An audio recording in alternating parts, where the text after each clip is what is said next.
All right, folks. Well, you know you're in for a treat when you hear that tune because it's time for another edition of the RecPoker podcast. This is the Chats edition, where every week on Monday night at 7:30 Eastern, we get together on YouTube to broadcast live an interview with one of the exciting people in the world of poker. Tonight, we're going to be talking with Kevin Rabichow. But before we do, I got to thank our sponsors, the Running Aces Hotel, Racetrack, and Casino, and Mark Prashon over at Website Amp.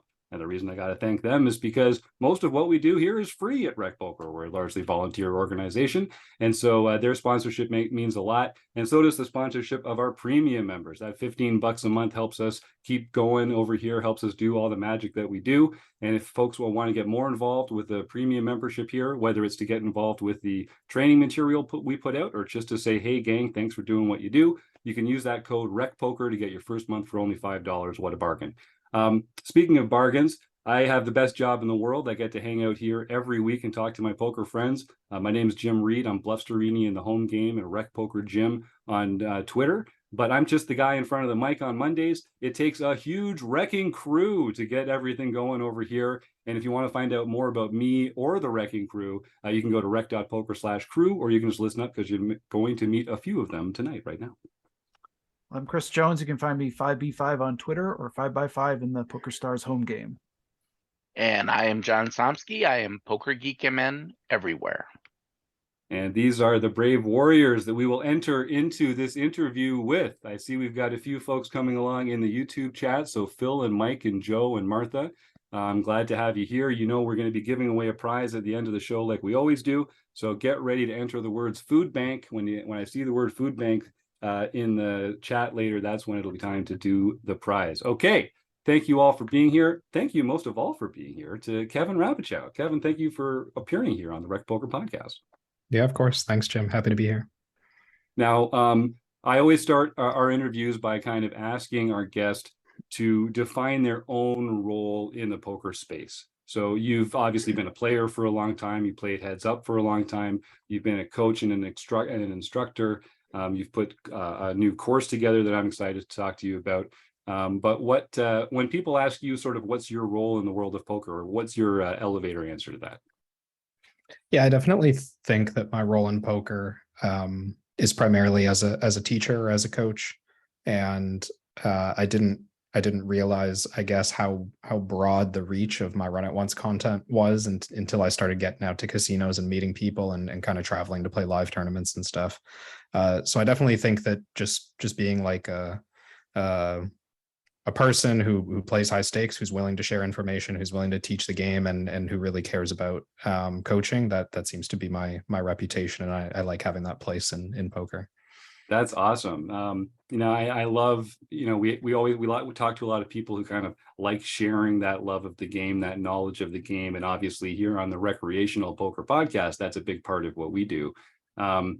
So we don't talk to as many of these kind of high roller players. I know the high stakes streets of heads up in particular, and that's where I wanted to start with you. I know if folks are watching on YouTube, or Kim Kilroy, who just joined the chat here, if they have any questions, feel free to just type them in, but I've got a couple I'll start with here for Kevin. So recreational players like me, we generally like to just kind of sit back and make hands. We like to not pay the blinds very often. So I think we kind of naturally steer ourselves towards like 9 max or full ring tables. Some of us are getting more comfortable with 6 max.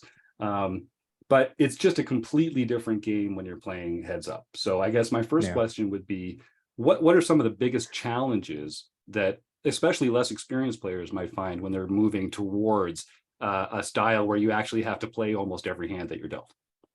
Yeah, absolutely. I think what you just described, like the natural tendencies that we might have from being used to playing a full table, when you try to push yourself into the heads up format, I think one of two things happens. One is you stick too closely to what you know.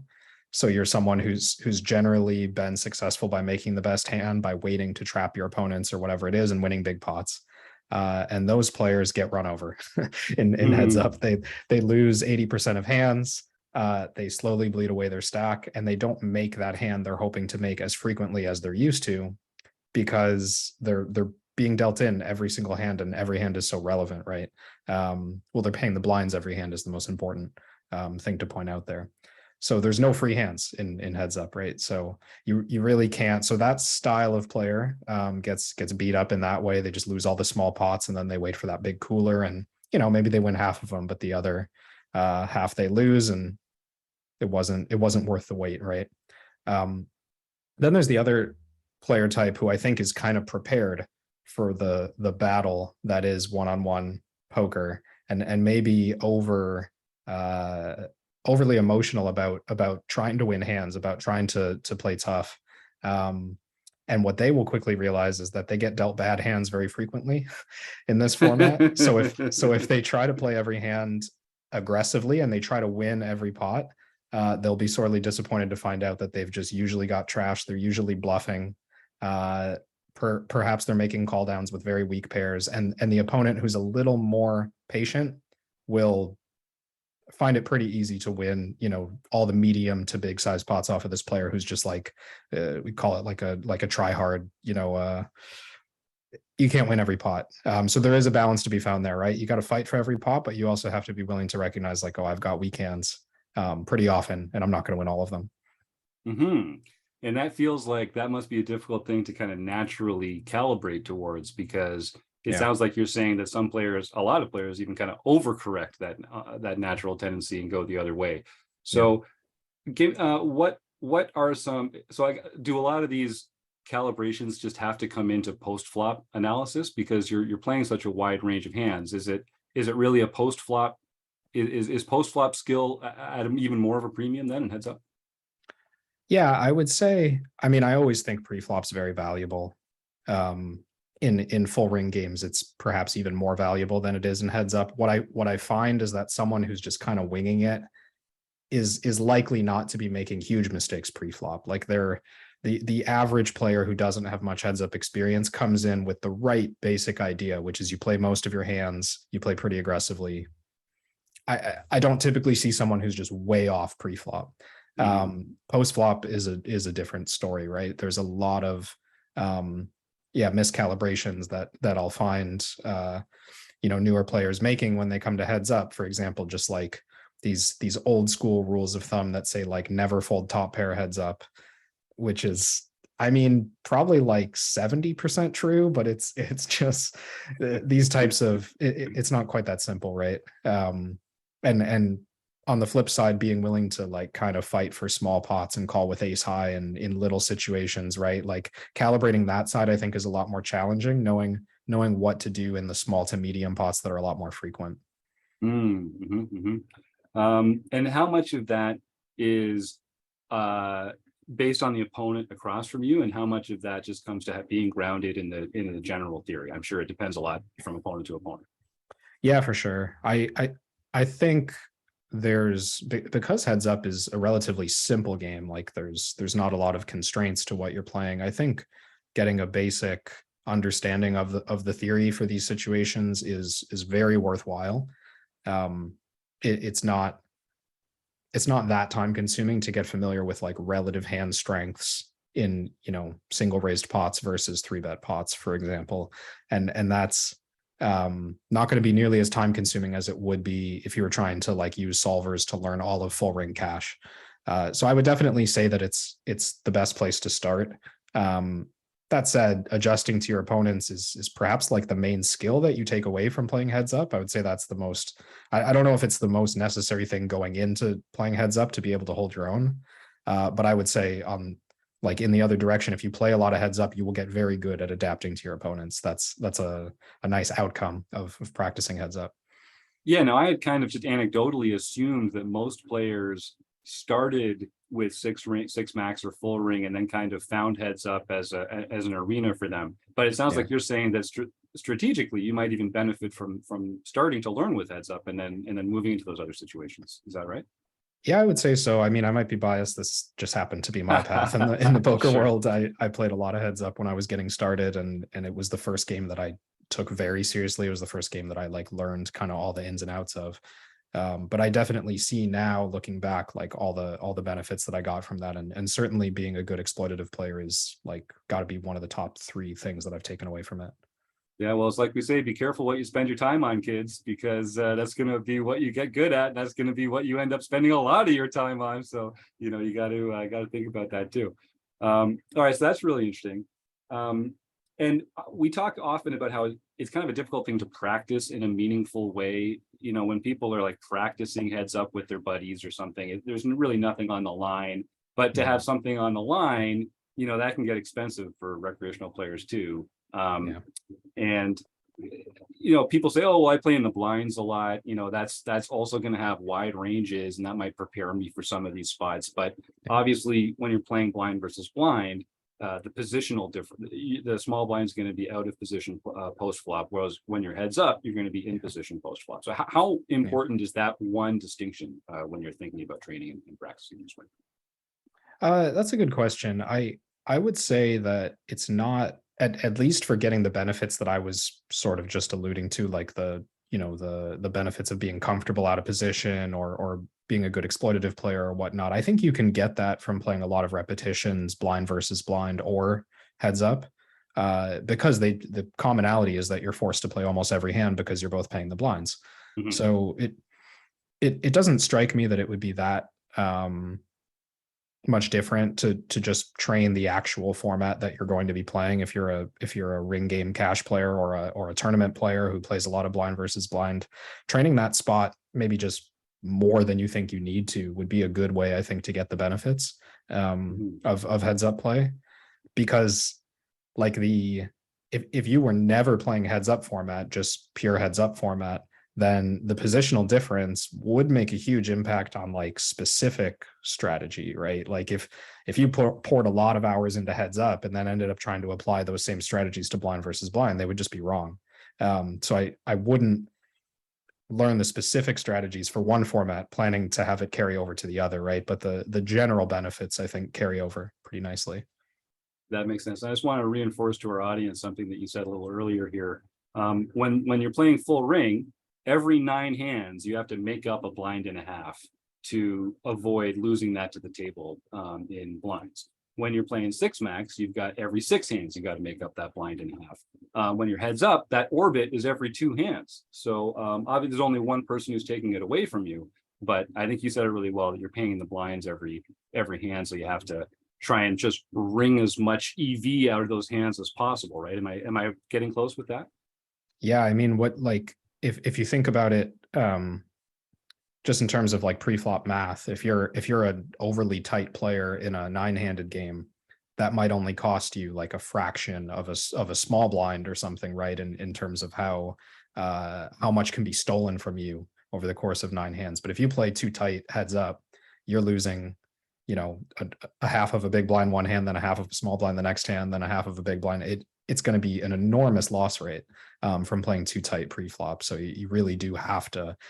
It's not optional to play loose and heads up. It's very much mandatory.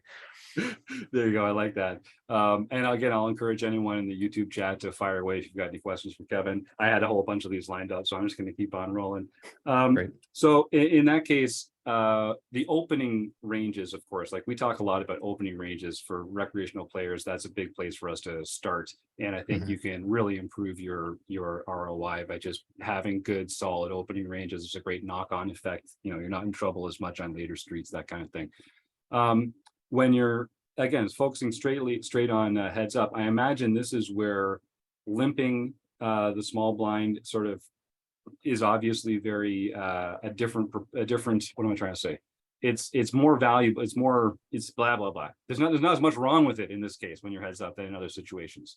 What was that experience like for you when you were learning about that, and sort of like, what kind of general rules did you have to develop about, okay, well, these are the hands I'm going to limp with, and these are the hands I'm going to open with, and why?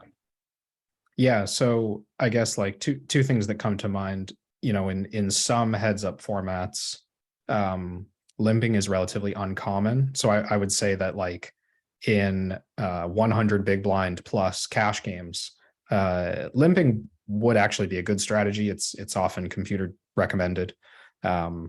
But it's very uncommon to see human players using a limp strategy in like the 2 blind, 100 big blind plus format, just because it doesn't it's not that expensive to just disregard it entirely and just play a raise only strategy.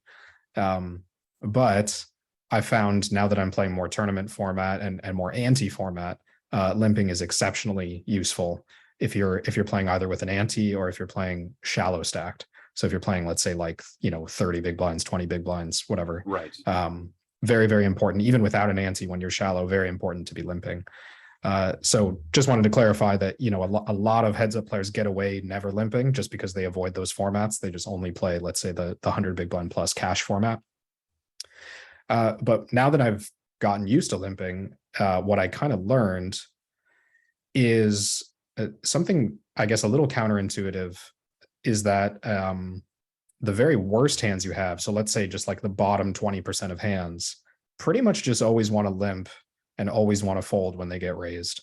And that's just fine. Like it feels like kind of dirty to play this very face up seeming strategy of like, oh, I'm just going to limp my weak hands because I want to see a cheap flop, which is literally what you're doing. And that's like computer backed. And there's, of course, ways to protect this strategy by limping some stronger hands. But I think that as a starting point, it's important to understand why limping is valuable. It's valuable so that you can play your weak hands. And in heads up, that means the absolute worst hands in poker, like the bottom 20% of hands or so. If you never limped, you would have to fold these hands. So it's important to recognize the value of limping. Then, I guess the other kind of interesting thing is that computers very rarely, unless they're quite shallow, very rarely limp like the very best hands. So they very rarely limp like pocket aces, pocket kings, pocket queens, because there's just too much value in raising them, and your opponent's going to play a whole lot of hands no matter what you do. Like you're going to raise and they're not going to fold that much. So you're actually passing quite a lot if you limp like trap with aces or kings or something like that. So I guess the general advice that I would say when it comes to limping is don't be afraid to limp your very weakest hands and feel kind of face up in that way. And the only reason to limp a premium hand would be if your opponent is attacking your limps more than they're attacking your raises, right? Which actually in heads up it's not that common. It's pretty common for people to play quite aggressively even against your raises. So there's no real issue with just raising your best hands and just limping your weakest hands. It feels like something you're not supposed to do, I imagine. Yeah, I think some of our try-hardy members and players that you're describing, I think we love the balance of the game. We love the sort of elegance of the game. And so we're attracted to this notion of balance and of being balanced. But I think some of us don't. I think some of us kind of think that you have to be balanced all the time. And that can be a real problem. It sounds like you're saying, you can just limp your bad hands and fold when it raised. And I mean, you might not even have to be protecting that limping range with strong hands, depending on who you're playing against. How do you tell when you're at the table with someone whether you need to be playing balanced or not? Like, how do we understand whether that's something we should even be worried about? Yeah, it's a good question. I mean, if I'm thinking just about like the pre-flop strategies, the things that I'm looking for is I guess the way that I learn it is by starting with a solution, right? So I'll start with my pre-flop charts. But very often, a lot of people try to memorize their pre-flop charts. I try to understand the pre-flop charts. I try to understand like why they function the way that they do. And when it comes to this limping dynamic that I'm talking about, what I noticed is that limping mostly gets like it doesn't get attacked for large sizes at a high frequency when the player out of position, let's say, has like too much money behind, right? So let's say there's like 50 big blinds behind. They're not, at least in the solution, they're not going to be attacking you with big raises any more than, I don't know, 35% of the time or something like this, which might sound like a lot, but in the context of heads up, it's not that much. So what I'm looking for in my opponent is a signal that they're playing more aggressively than that, right? So kind of knowing in the background, because I studied the spot, roughly how aggressive they're supposed to play when I limp, or what types of hands they're supposed to raise when I limp. Then I go to the table looking for counter evidence, right?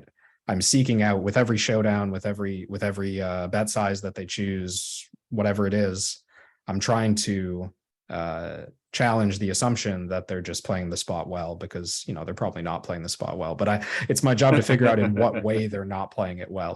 Are they checking with queen jack suited because they're not sure that it's strong enough to raise?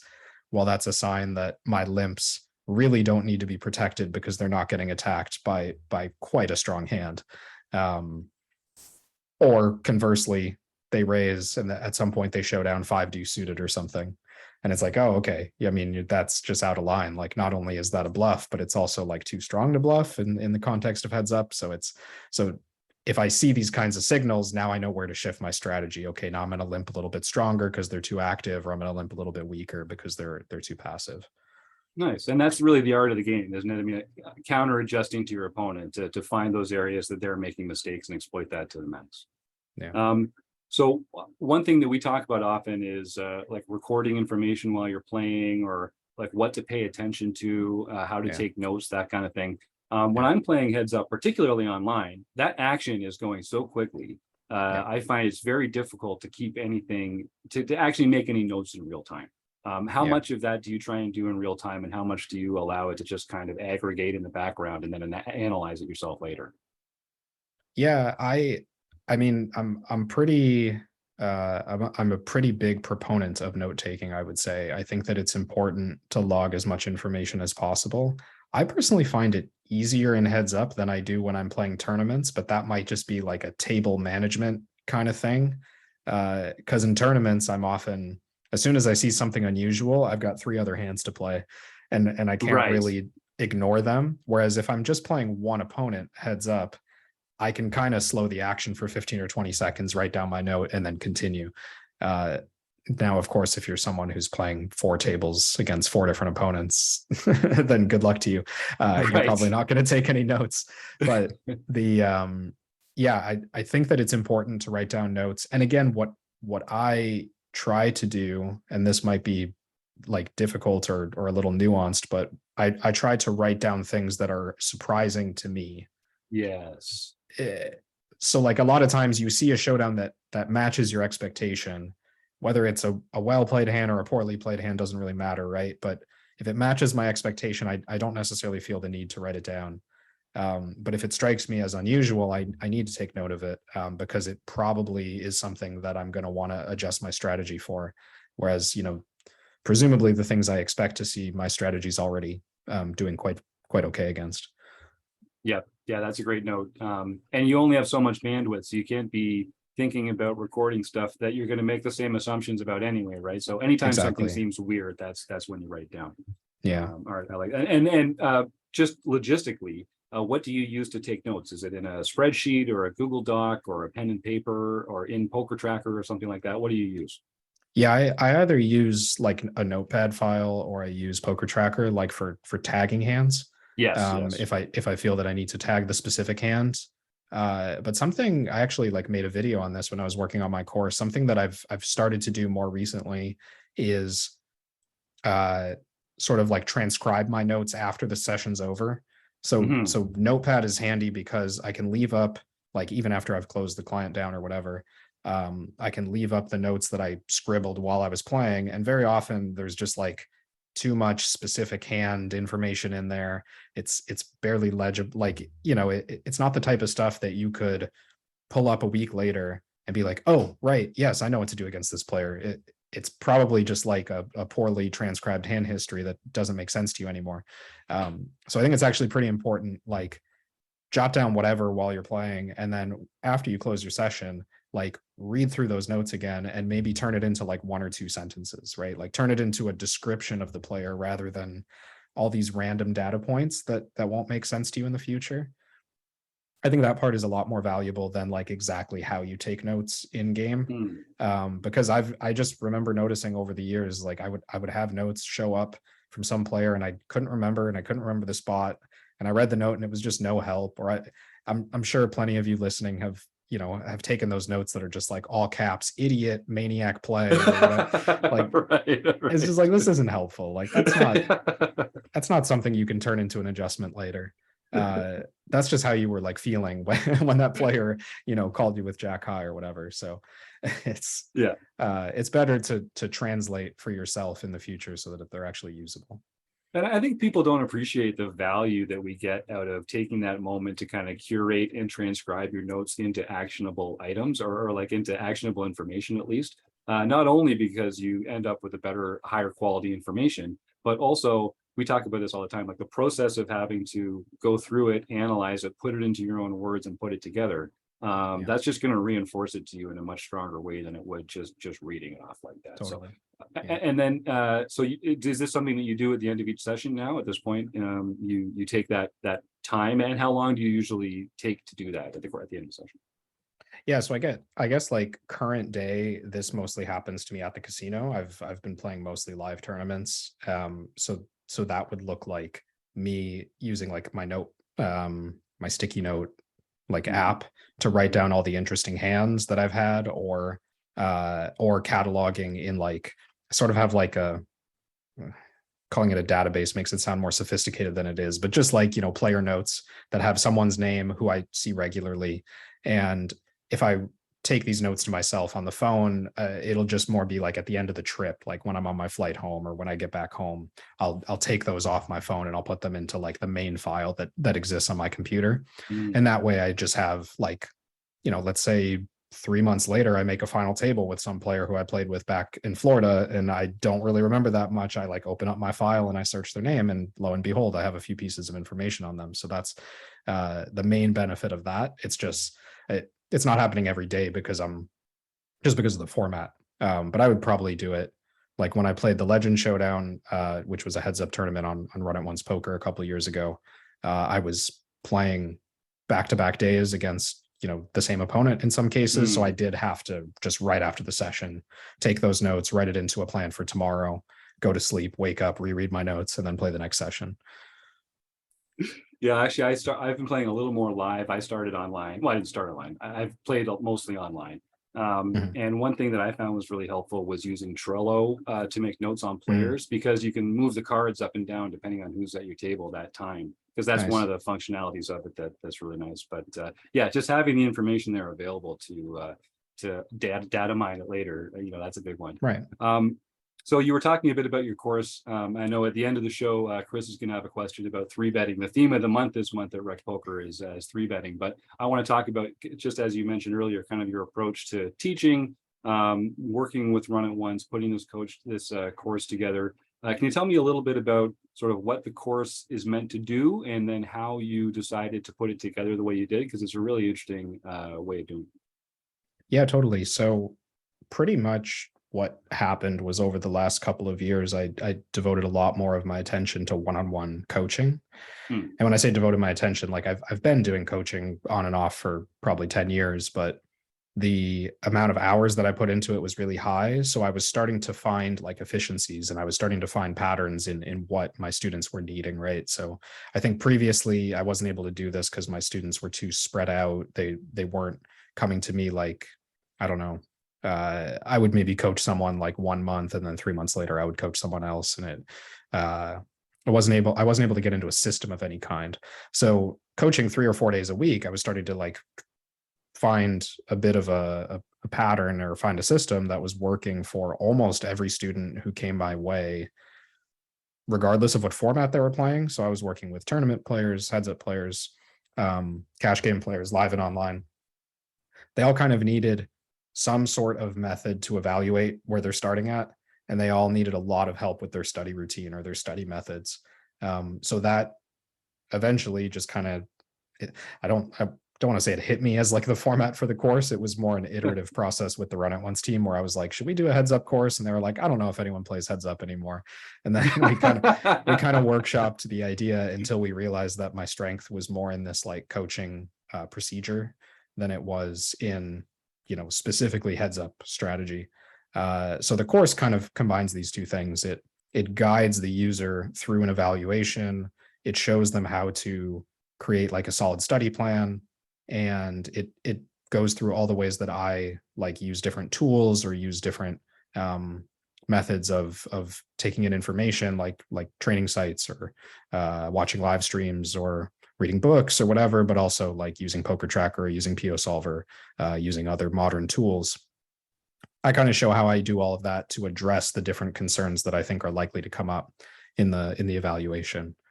And then I use heads up as like a means to show my process. So I use heads up as a means to show like how I simplify strategies and how I use, aggregated reports and how I use different ways to learn like pretty advanced strategies, but in simpler ways, and hopefully present that in a way that can be adapted to different formats, right? So adapted to tournaments or six max cash or what have you. So that's the main overview. Like I'm just trying to sort of coach the user of the course as well as I can like package the method that I would use to coach them if they were actually my student. Yeah. And what kind of grounding does someone have to have already to get the most out of your course? Like if someone's still looking on the hand rankings card that comes with their cards, they're not going to be the perfect person for it. But where on the spectrum, like, is it worth it for people to start getting involved in this kind of calculated study? Yeah, what I've sort of been telling, I found this with my coaching as well. I've started to get a better sense for like who's ready to be working with me one-on-one. And I think it's very similar to this course. People who have exhausted a few options already before getting to this course are very likely to be the right person for this course. So if you've already tried a couple of courses and they didn't quite work for you, or if you've already tried working with a one-on-one coach, or you bought PO Solver and you were just like, this is confusing, and then you just kind of stopped using it. Like the people who are actively trying to improve already, but they've hit some kind of roadblock, those are the ones that I think it's going to work the best for, because I present a lot of methods for taking down those roadblocks. But we have had I can think of at least one or two people who have come to me asking about the course, and I was just like, honestly, like if this is going to be your first course with Run It Once, or if this is like, hey, I'm thinking of taking poker seriously for the first time, like where should I start? I would say like, no, it's probably not the right fit, because it really does rely on some amount of attempts at improvement have already happened. And it requires that you're willing to take like this full evaluation, which can be pretty daunting for someone who's not, already kind of working on themselves or already working on their game in some way. Yeah, you heard it here first, folks. So come get your baby steps with our training materials at RecPoker, and then we'll take off the water wings, and you can get out there and learn how to crush it with the killers like Kevin Rabichow. So we're going to set up Chris for the last question, unless we see any more coming up in the YouTube chat. But my friend Phil is saying, happy Thanksgiving, Canadians. Go grab an extra cruller and a coffee from Timmy's. So thank you, Phil. Kevin, you lived in Toronto for a while, but as far as I understand it, you're a dirty Yank like the rest of these bums. Is that correct? Yeah, I guess both are true. I am still in Canada, and I'm recently a dual citizen. So I grew up in... Congratulations. Thank you. Yeah. So I grew up in Chicago. Yeah, I guess this is actually my Kim throws on the Canadian flag. I love it. Yeah, Kim's classic with that one. Yeah, this is my first Canadian Thanksgiving as a citizen, but I've celebrated about 10 or 11 of them up here at this point. So yeah, I've been living in Canada a while. And was that a Black Friday move based on the timing? Yeah. And was that all in Toronto? I lived in Toronto, Waterloo, Sudbury, Ottawa. I've moved around, all in Ontario, basically. I've kind of bounced around, my partner and I. So depending on what fits at the time. Right now we're in Ottawa. Nice. So you've seen the Big Nickel up in Sudbury. That's the only. Yes. Oh yeah, you're familiar. Right. Yeah, definitely. Okay. Well, I was setting Chris up, but now I have to ask a little tangent question here. How have you experienced the geofence in Ontario? How has that changed the way that you're approaching online poker, or has it? Talk about that one. Yeah, it has. I am someone who I guess in the last year or so has mostly played online tournaments when the series runs. So being geofenced takes a lot of that option away from me, unfortunately. The series that was just happening, I guess 2 weeks ago now, I did make an effort so I'm in Ottawa, which means I'm a 30-minute drive, not even from Quebec. So I am able to do the whole set up a temporary office and play from, a not ring-fenced province. But I did run into some technical issues, and PokerStars ran into some technical issues. So the whole trip was kind of a bust. But at that point, GG was still running WSOP within Ontario. they only just, I think, closed that off on like the 30th or October 1st. So I have yet to try WSOP from Ontario. All my sites are moved over. I honestly just haven't really played. I'm familiar with what games are running, and they look, as you would expect in a geofence market, they look healthy but small, essentially. Yeah, that makes a lot of sense. And what about live? Do you get a chance to play live in Ontario very often? And where and what's that like? It hasn't run a whole lot since the pandemic. The best games were often at Playground just outside of Montreal. And oh yeah, we know Playground. We love Playground. yeah. And I played some at Fallsview. The WPT would come to Fallsview every February, and actually some really big cash games would run, at least the last couple of times that series came. Some really big cash games ran. So I was there whenever the series was there, but outside of that, I just mostly stick to staying home and playing online. Nice. Chris Jones runs our learning material here. He's our membership content director at RecPoker, and every month we have a different theme of the month. The theme this month is 3-betting from the point of view of the aggressor. So Chris, why don't you see if you can pick Kevin's brain a little on that subject? Yeah, Kevin, thanks. This has been great hearing all your answers to Jim. And one thing that we've been sort of exploring as a community around 3-betting is that I think recreational players, serious recreational players, have an understanding that they have to 3-bet not just their best hands, but have some balance of kind of bluffs and value in their 3-betting range. But then I think a lot of players that I talk to understand that, try it, do it, but then the post flop is where they it's all starts to sort of like melt down a little bit. And I think a lot of recreational players tend to over c-bet once they've started that line of aggression that they can't stop, and they're almost c-betting 100% of the time.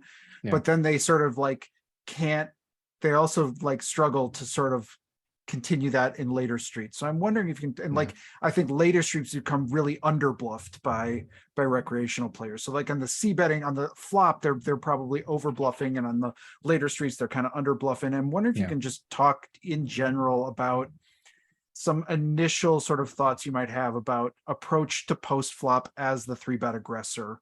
For somebody who sort of understands the fundamentals of 3-betting, but maybe gets themselves into too much trouble in post flop spots. Yeah, totally. It's something that I've had to work on with a lot of my students, specifically because depending on the format that they're playing, they might be using a more polarized 3-betting range, or they might be using a more linear 3-betting range. For a while, I worked with online 6-max players. Almost all of my students for a while were online 6-max players, and most of them just have a very linear 3-betting strategy, because that's it's simple and it's very close to the solution. So they probably didn't have the exact same problem that you're describing. Whereas a lot of the heads up players that I work with, or the tournament players who play shallow stacked, would be working with these 3-bet bluffs more frequently. And they definitely run into the same issues you're describing. One thing that comes to mind is just thinking about that structure, at least in the way I just described it, whether you're polar or linear, and letting that carry over to your flop play to some extent. Because I find that in a lot of situations, if you were linear pre-flop, so the way I think about linear is lots of high cards, lots of pairs, then when the board comes, it should be pretty obvious to you whether it's a good board for you or a bad board for you. If there's lots of high cards on the board, it's good for you. If there's lots of low cards on the board, it's probably average at best, very likely to be bad for you. Or, if it's just a paired board with nothing, then again, it's probably quite good for you, because maybe even high cards are a good hand. So if you can gather that, you can pretty quickly determine if continuation betting with everything is fine. Oftentimes it is. And oftentimes we can just, bet and then move on to the turn and kind of start dissecting our range from the turn. But going back to the idea of if you have 3-bet bluffs pre-flop, I think it's pretty important to take that polar mentality to the flop very often. The only exception to this would be if your bluffs happen to connect really well with the flop, But I don't think this is very common. So, but the way I'm thinking about it is like, okay, I'm segmenting my good value hands and my bluffs right away on the flop. And that helps me figure out across future streets, well, any of these bluffs are viable to continue bluffing, right? We don't need to fear continuing to bluff just because it's not a good hand, like not a good equity hand or not a draw or whatever. That's fine.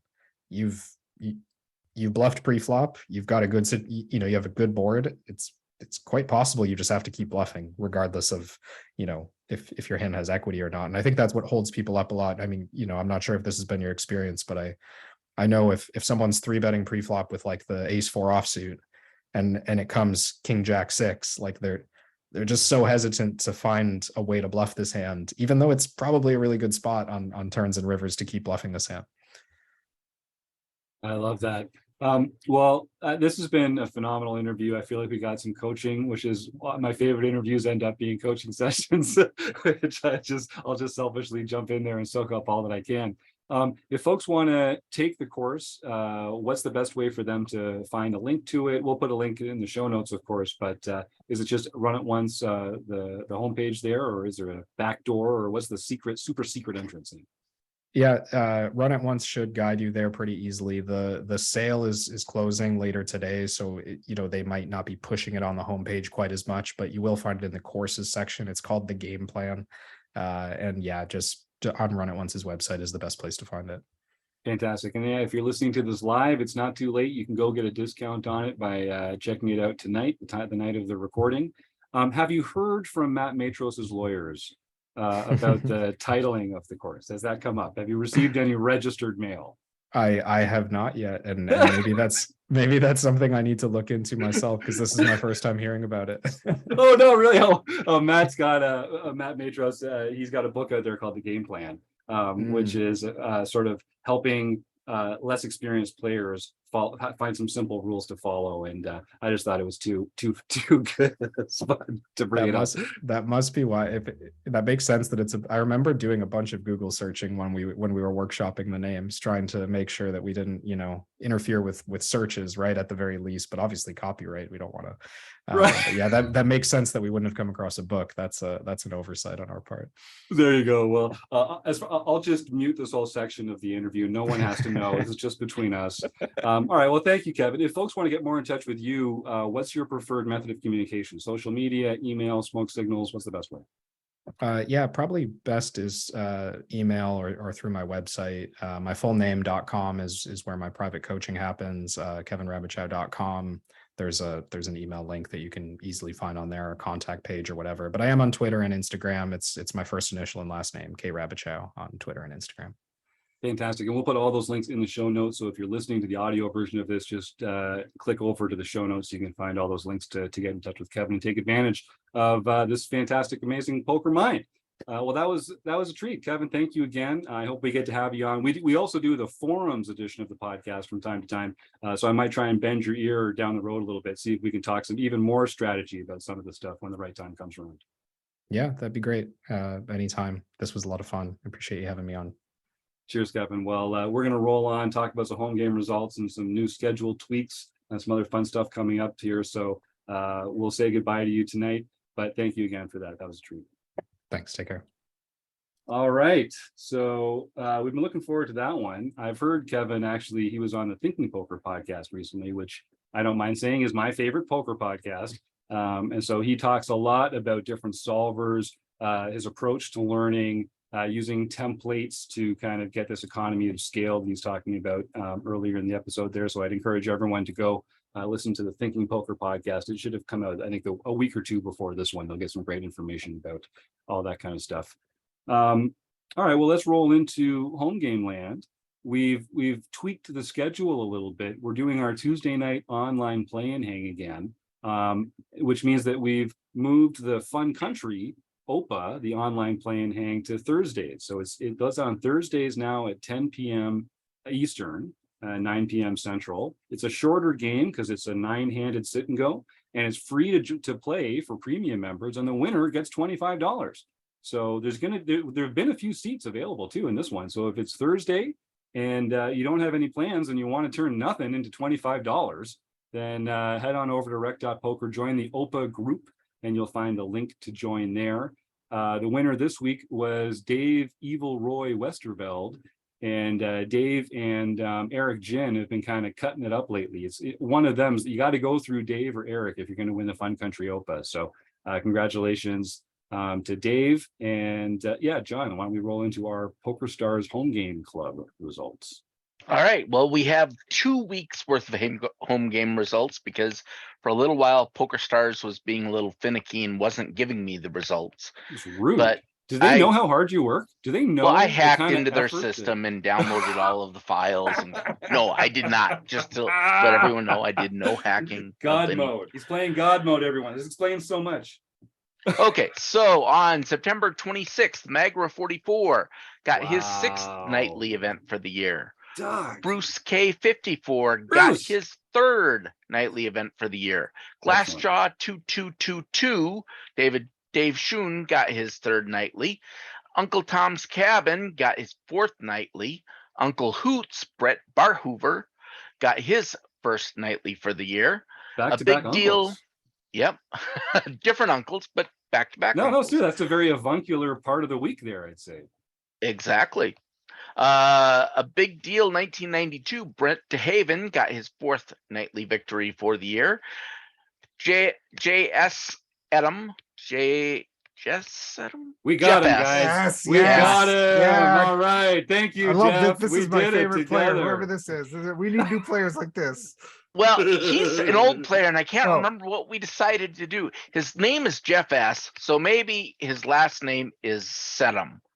So maybe it's Jeff Sedum, but his initials are Jeff S. Anyway, 7th nightly victory, so not a new player. Okay, not a new player, but No, but he's still bringing the hook. he's That's still what we bringing the like. heat. Yeah, that may have been more to do with my ineptitude than his particularly hard to pronounce name. John, your ineptitude is your answer for everything around here. We all know it's not true. We know Well, it's my not true. ineptitude is boundless. Bone Crusher 14, Marcel Dusk got the second nice, mixed Marcel. victory for the year. Good for him. Then Pet Vet 33 got her Oh, boy. second international victory for the year. Let's just skip all the pet vets that are coming up. There's like 10 Oh, of them in a right. row, This aren't was there? a big week, wasn't it? Holy Yeah, cow. I mean, if we do that, then we may as well stop Might as well announcing just stop things. for the It's week. like This half is the just announcement. pet vet week at Rec Poker. It's Pet Well, vet week at And I want you to know RecPoker. there was at least one where she got a 2nd place instead of a 1st. Oh. So, you know, it could be even worse. Rosie Q, Roz Quarto got her way 3rd to go, international victory for the year. And then Pet Vet 33 won the Oh, boy. daily LPP event, her Oh, 2nd no. of the year. So Oh, she, of boy. course, can contact Jim at rec.poker for a free month at Learn Pro Poker. Oh, yeah. And now I have a little confession to make. Uh-oh. As we're coming into the next week's stuff, Oh. I made an executive decision that Kim really wanted to let everyone know that she was Kim Kilroy. So I went in on her behalf and made her name public. Now, if that was in error, I am more than willing to change it back, but I'm assuming that you didn't want your name to be private on these things. So just letting you know. There you go. Anyway, for the No Limit Hold'em Championship Silver Series, we have Pet Pet 33, Kim Kilroy. Won the got her For This our is- audio this is listeners, why- Hold'em Pet Vet has victory for the covered year. her face up. This is why you have to come to watch the video versions of these. This is amazing. Yeah, nicely done, Kim. So sorry, John. We didn't mean to interrupt you there. You said Kim was in the middle of winning something else. Is that right? Yeah, the No Limit Hold'em Championship Series. Oh What? my! Oh wow! The Wednesday night? The Wednesday night. Oh, is nothing sacred? Kim's just gonna come in and trash us all at everything. I know. Amazing, what is going amazing. on? You Pretty know, she offers much. coaching, folks. She offers coaching. I'm just saying. True. Kim Kilroy, come get a piece of Pet Fat. And then Frogman Rick got his 4th nightly Yes! victory for the year. There you go, Rick. Hot Rod Bunny got his or her 1st victory for the year. Oh yeah, that was on Then- Tuesday, right? Yeah, I remember we watched that in the OPA. Joe Cool was doing his best to close the door, but Hot Rod Bunny came through with a win. Nicely done, Hot Rod Bunny. And what day follows Wednesday? In Canada, it's Thursday. I don't know how you guys do Okay, things down in there. Thursday. Well, then on October 6th, which also follows Wednesday, October 5th, Pet Vet 33, Kim Oh Kilroy, boy. won her Wow. 8th nightly victory for the year. Now, This is an her all-time heater. Back to back. 33rd victory all time. Wow. But like, Then on the 7th, not to take anything away from the winner of this event, but on the 7th, she got second place. But enough Wow. about that, because I want to make sure that Chelada, Ben, Oh, got Ben, his nice. second nightly victory from the year and deserves all the kudos there. Well, he had to And- beat Kim heads up, so he's Mhm. obviously some kind of wizard master already, and I know that about Ben already. We've chatted before. So congratulations, Ben. Nice way to go. And on October 8th, Megger 44 got his 7th nightly Doug, victory for the year. He's back. Bookends. This is his 44th victory lifetime. Wow. So Kim He's is the still OG. 11 behind. I know. Well, So he's has been some doing it catching up. longer. He's been Yep. doing it longer. OG. Then, now then, KB got Doug. his first mixed daily mix victory for the year. You're doing great, John. East Coast Spitter Ben Enslow got his fourth There we international go. victory for the year. Nice. He loves those Is it- international. Isma got his second international victory, or her. You Whatever. just gloss right over Isnma now. I mean, that used no, to be it's the like one that would smooth trip you butter up. now. It's just, Yeah, ooh. it's a little Yeah, disappointing well, that's for 'cause Chris. I figured it out, Isma. He won Well, enough. speaking of Isma, he also won the LPP Sunday event. Whoa! So his first lifetime, he can contact, or she can contact Jim at rec.poker for the free month at Learn Pro Poker. There you go, Isma. And if memory serves from your old days of struggling with it, Spike was the name of that person. I still don't know if that's the real name or not, or if it's a boy I or a know girl, it but- was the name, but it's now private. So and I don't know if something happened to the settings on the site that a bunch of people became private. I know I got rid of my special cheat sheet that Yes. Steve had originally created, so that Yes. people can control their privacy.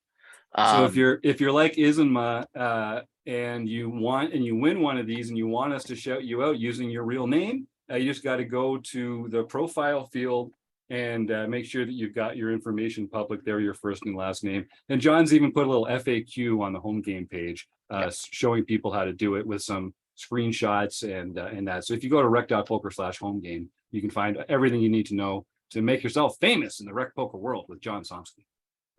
And to be clear, it's the extended profile portion that you need to go into. That's where there's a second. right. There's like a second tab you have to hit. Is that what it is? Right. That's Okay. the second tab. So folks, head on over to rec.poker. You'll see your name up on the top right there. Hit that into your own personal settings on your profile. And there's just that second little tab with all that hidden information. And that's what we'll do for that. But Spike, do send me an email, please. Jim@rec.poker. You have earned yourself through your valor and skill and merit, destroying the other comers in the Sunday night Learn Pro Poker Rec Poker home game. You've won a free month at Learn Pro Poker, and they do a lot of great stuff there. You're going to love it. We're actually having Ryan LaPlante back on the show in November. The theme of the month in November is defending against 3-bets. So we're going to be talking to Ryan about calling 3-bets, hands you can fold to 3-bets, how to proceed with balanced 4-betting range and when that's required. So if you want to get into that kind of good stuff and everything else that they have going over there, please do. Spike, send me that email, jim@rec.poker, and we'll get you all sorted out. And then John, I thought you were, there's also the tables. There's a little more room around the tables in the home game this month, isn't there? Has anyone else noticed that? Oh yeah, that's the other confession that I should make. I accidentally made most of the home games this month 6 max, and that was not intentional. So enjoy it while it lasts. We were having a lot of fun in the Tuesday night OPA last week because as people would realize that it was six max. It was like, oh yeah, has this been six max the whole time?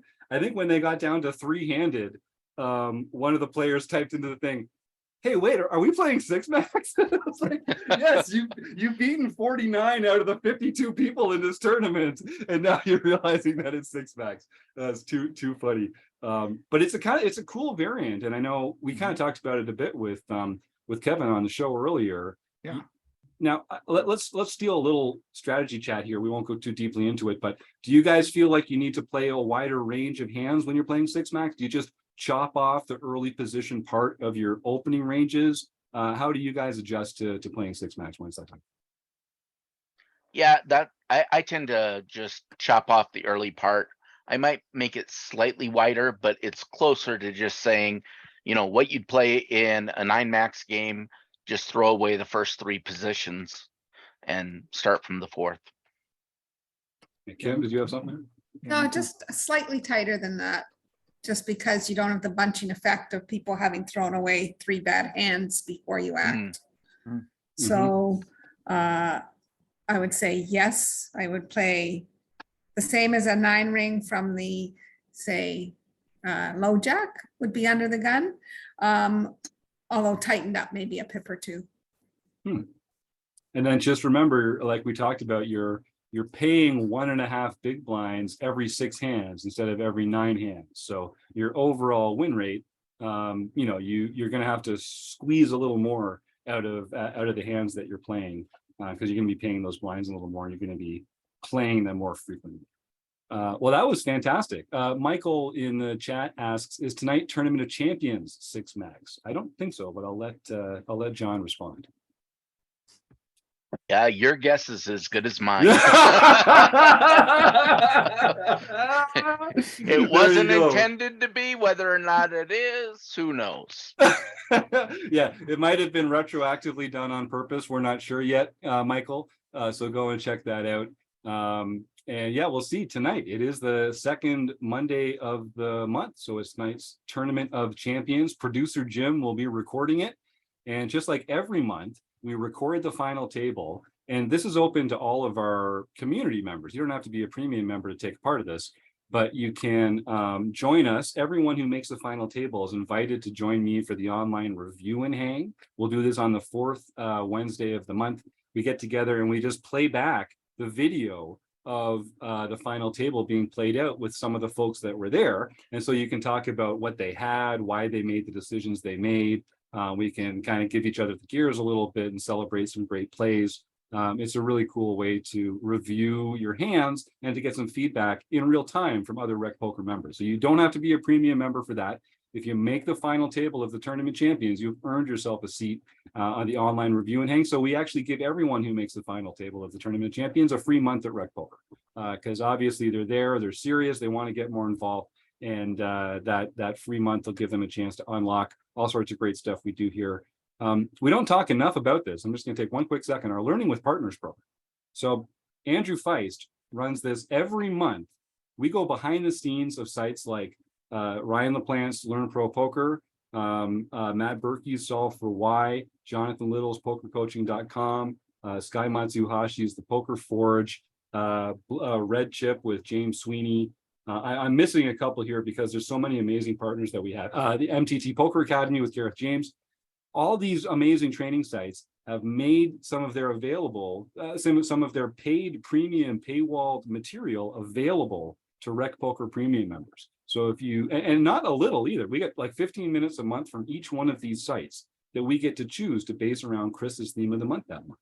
So if you're a premium RecPoker member, you can come and look through our archive of years now of amazing premium material, all based around certain themes, all from these amazing training sites. And if like Kevin was saying, if you've found your baby steps here with RecPoker and you want to graduate to the real killers in the poker world, we've usually got some good discounts for you as well to join their coaching programs or their training sites or to go one-on-one with a coach.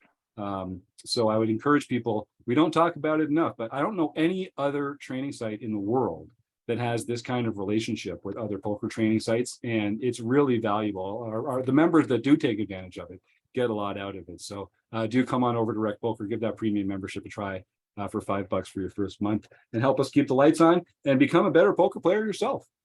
Now, I have two more things, Jim. Yes, do it. First, I can confirm that the TOC will be 9-handed. All right. And second, I just noticed that Kim said she was already a lifetime member to Learn Pro Poker. Doesn't surprise me. Smart person.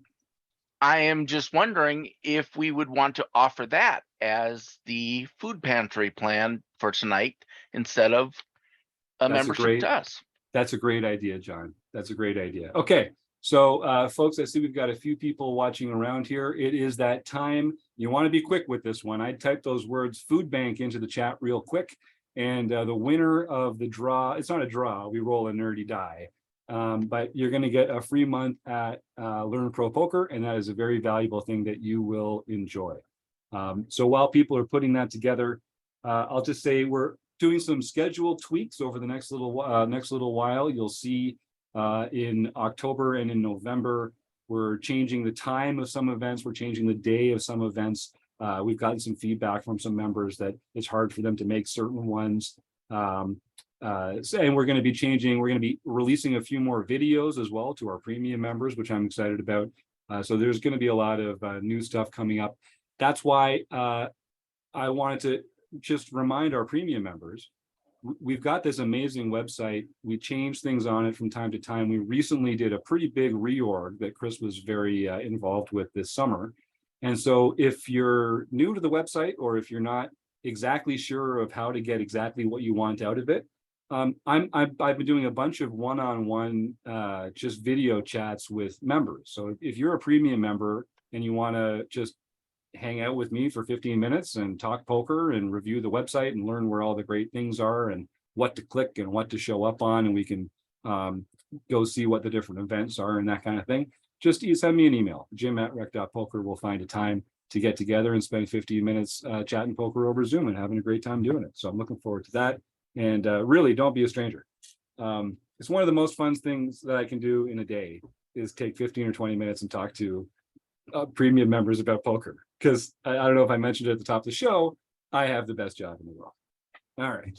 So we got a few people typing in to the food bank here. I have one thought before we get to the dice roll. Yes. It struck me that when John didn't know what format the game was for the Tournament of Champions, that he may have accidentally invented like the next great thing in poker. You know, like everyone's crazy about mystery bounty format. What if there was a mystery format tournament where you showed up and like they spun the wheel and it was like, okay, now you're playing, you know, PLO, or I think that would be pretty cool. Yeah, Schrodinger's format, right?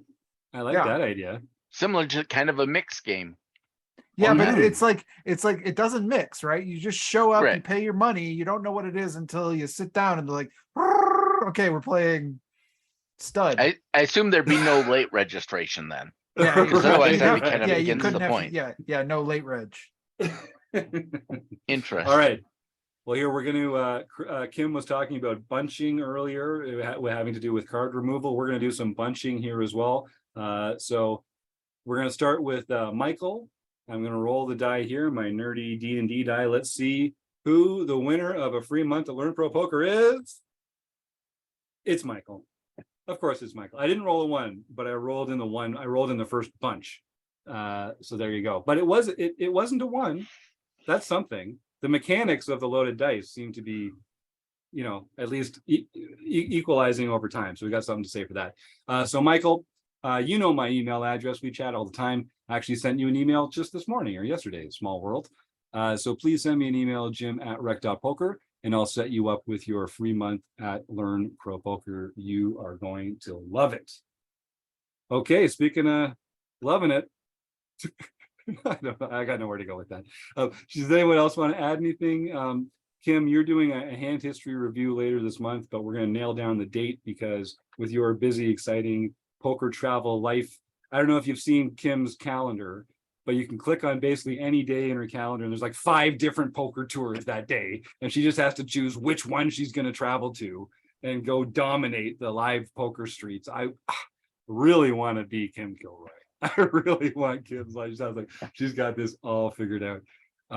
So yeah, pay attention. Go to the rec.poker homepage. If you just scroll down a little bit, there's a calendar right there. It shows everything that's happening this week, and it's a great way to stay current. So I think we're Without probably doing it the 18th. the Sorry. 18th. Okay. Yeah. That's the third Tuesday this month. So I check like that how out. you So- guys just gave my Learn Pro Poker Month away. What if I was gifting that to someone? Like- Oh, that's true. like- Yeah. So, well, then don't put it in the chat that you're already a lifetime member.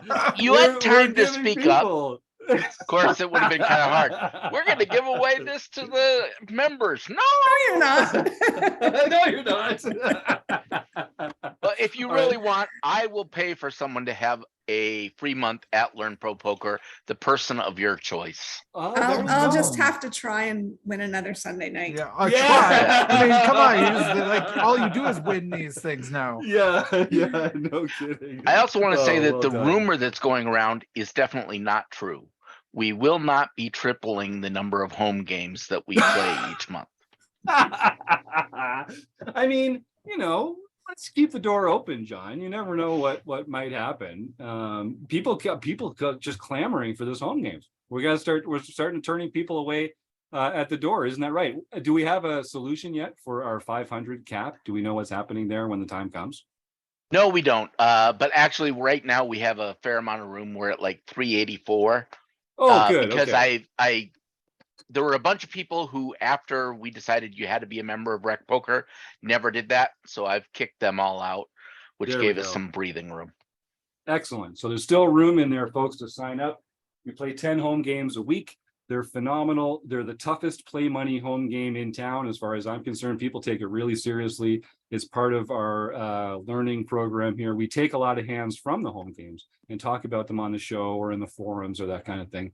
So do go and check that out and join up. It's a lot of fun.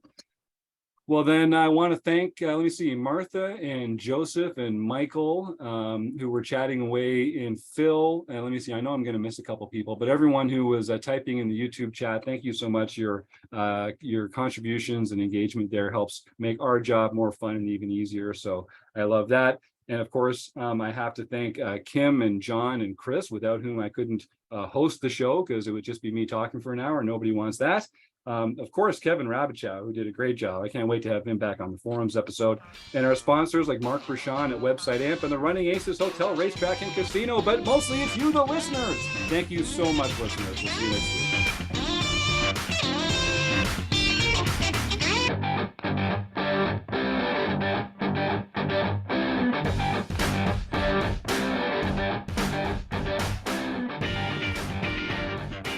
I like that.